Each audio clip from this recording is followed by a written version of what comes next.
Начался новый учебный год. 1045 человек стали первокурсниками Чувашской сельхозакадемии.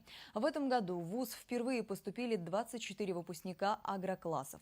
Чем уже готовы заинтересовать новичков и какие инновации ждут студентов в обучении, расскажет Лидия Галактионова. На лицах первокурсников легкое волнение. Это уже не торжественная линейка в школе. Здесь все по-другому, по-взрослому. В актовом зале вместе с ними ветераны академии, преподаватели, старшекурсники. Сергей Степанов, выпускник агрокласса Убеевской школы Красноармейского района, осознанный выбор сделал 2 года назад. Хотел стать инженером. Нам сказали в школе то, что открывается агрокласс, и мы такие все, давайте классно туда дружно пойдем. Было очень интересно, нашел очень много друзей для себя, знакомых очень много, получил большие знания. Проект стартовал в 2016 году. Тогда агроклассы открылись в 4 районах Чувашии – Красноармейском, Чебоксарском, Цивильском, Батыревском. Уже через год специализированные классы естественно-научного и инженерного направлений были сформированы во всех муниципалитетах. И, как показывает практика, эксперимент оказался успешным. Главная задача – это повышение уровня сдачи ЕГЭ. И вот средний балл по нашим агроклассникам 60,3. А те агроклассники, которые поступили к нам в академию, мы с гордостью можем сказать, что есть те, у кого средний балл уже 75 баллов. И, конечно, для академии это серьезный рывок.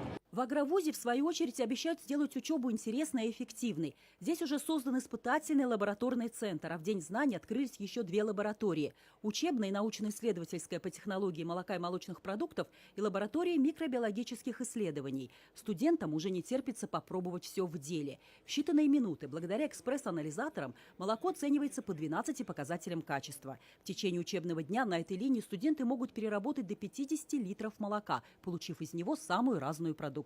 Вот сегодня гостям предлагают отведать сыр собственного производства. Данная лаборатория позволяет подготовить выпускников более высококвалифицированных. Естественно, студент, если своими руками сделает что-то из молока, понятно, трудоустраиваться этому студенту будет намного легче. Вставляем пробирки. Открывать не надо, да, пробирки? Нет, открывать нельзя ни в коем случае.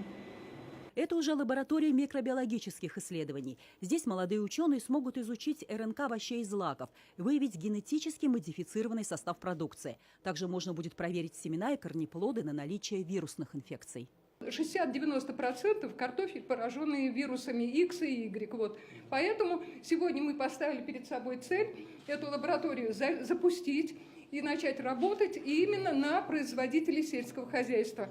Новая лаборатория, уверен министр сельского хозяйства Сергей Артамонов, неоценимое подспорье для всех аграриев, так как на ее базе можно проводить разноплановые исследования. Если мы хотим заниматься сами, скажем так, импортозамещением, семеноводством и так далее, мы должны, конечно, заниматься этим правильно.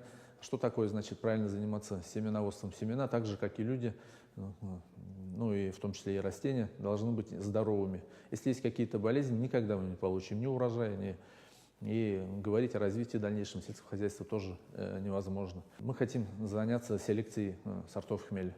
Этого у нас тоже никогда не было, эта лаборатория позволит. Лидия Галактионова, Екатерина Янгалакова, Вести Чувашия.